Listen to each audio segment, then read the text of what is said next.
What's up, friends? So yesterday I installed a Tremol-No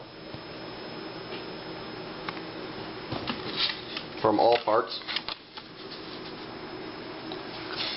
on my 1995 RG570, and I went with the pin type instead of the clamp type. Pretty easy to install. I was gonna do installation video, but actually if you search on YouTube there's some really good installation videos that I think covered everything. The only things that I would mention is don't over tighten anything. You've got a couple screws here that you can tighten and down onto the body screws that go into the body for the trem claw. You know, that really helps it stay a lot more stable. But if you do make any adjustments, if you do tighten those and then you end up making some adjustments, remember to back those off a little bit. Right here, the Allen screw that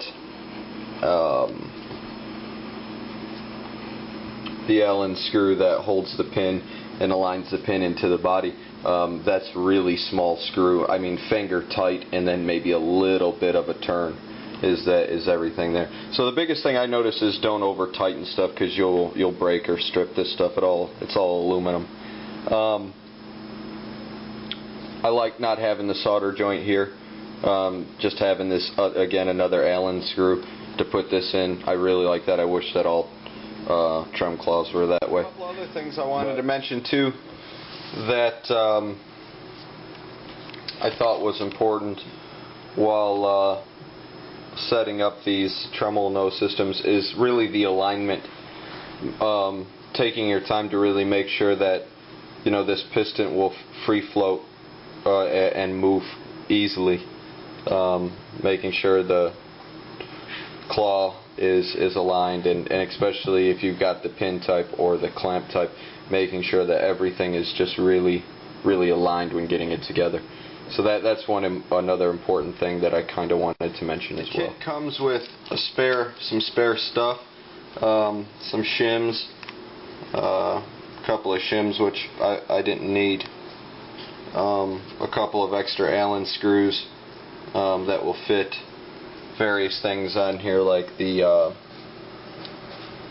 screws that lock the claw, and it comes with an extra knob that you use for your dive only and your locking knobs.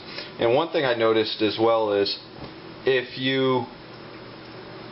all these, and I know it's probably going to be hard to see on here, but all these knobs, they have a plastic or rubber washer on them.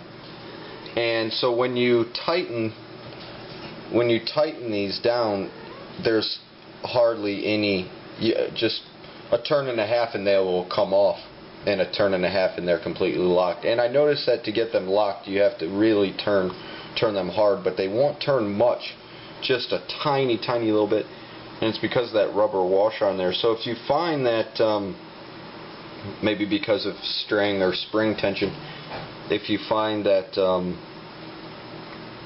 you can't get it to lock, remove that rubber washer and you'll get a few more turns on there and it'll get a better bite on it. I do feel like I've got a fuller, warmer sound, and I do even feel like I've got a little bit better sustain. Definitely recommend this product. If for nothing else, changing strings. You can lock this thing down and change your strings without having to go through a lot of the headache that's normally involved with changing strings on a floating trem style guitar. If for nothing else that, but alternate tunings, double stop bending, all that stuff. This is excellent, well worth the money and the 30 minutes it took to put in.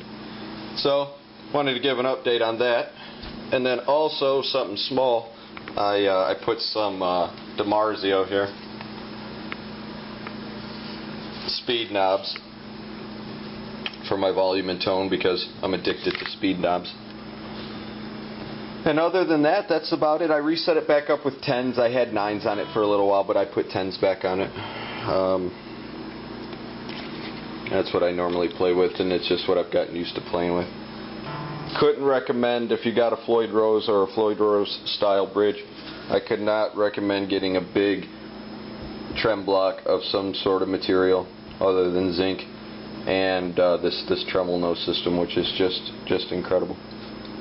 So I figure I'd give an update, and there you have it. Thanks for watching, guys.